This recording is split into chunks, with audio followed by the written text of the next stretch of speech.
देखिए, वंदे मातरम गीत को लेकर कांग्रेस के रुख ने एक बार फिर से सियासी घमासान छेड़ दिया है।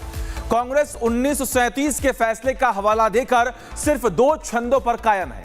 बीजेपी सवाल उठा रही है, जब संसद से कानून पास हो चुका है तो क्या कांग्रेस अपने पुराने राजनीतिक फैसले को कानून से ऊपर रख रही है? देखिए।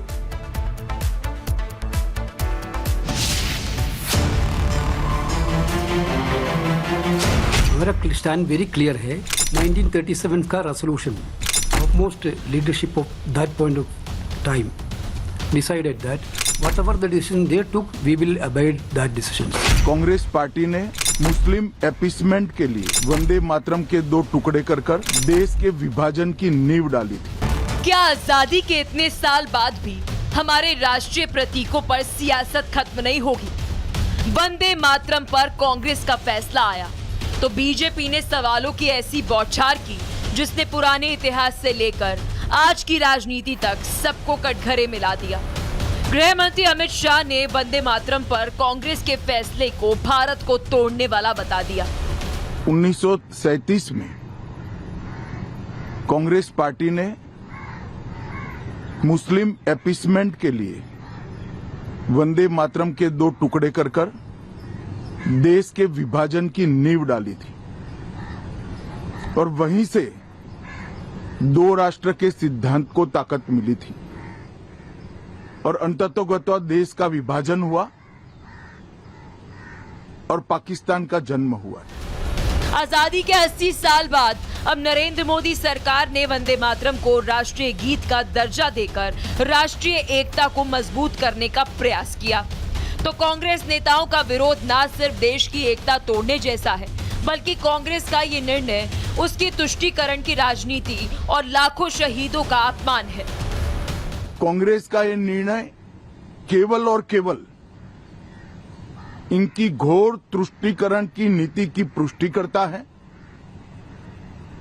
वोट बैंक के तुष्टीकरण के लिए उन्होंने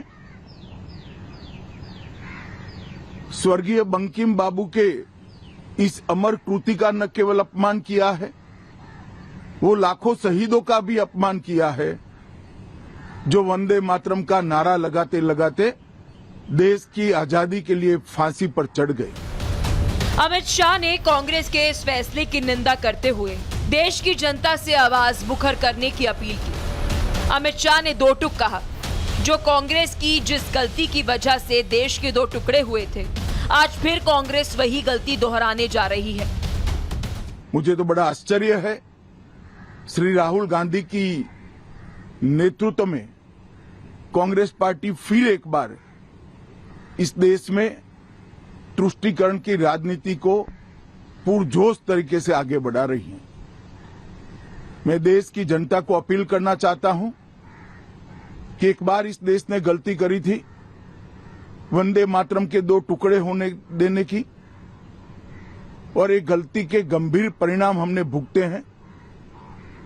अब देश की जनता एकजुट हो और कांग्रेस पार्टी के इस फैसले के खिलाफ आवाज बुलंद करे कि अब इस देश में तुष्टीकरण की राजनीति नहीं चलेगी। CWC यानी कांग्रेस कार्य समिति ने साफ कर दिया कि पार्टी अपने कार्यक्रमों में वंदे मातरम के सिर्फ शुरुआती 2 छंद ही गाएगी। कांग्रेस ने इसके लिए साल 1937 के उस फैसले का हवाला दिया जिसमें राष्ट्रीय और सार्वजनिक सभाओं के लिए पहले 2 छंदों की सिफारिश की गई थी। कांग्रेस का तर्क है कि बाद के छंदों में धार्मिक और पौराणिक संदर्भ आते हैं, इसलिए उसका पुराना फैसला आज भी कायम है। तो कांग्रेस के इस ऐलान के बाद बीजेपी ने सवाल उठाया। सवाल पार्टी की मानसिकता पर, सवाल उसकी सोच पर, सवाल संसद से बने कानून से भी ऊपर की राजनीति पर। बीजेपी ने कांग्रेस पर देश और संविधान से ऊपर पार्टी के फैसले को रखने का आरोप लगाते हुए सीधे मुस्लिम लीग से तुलना कर डाली।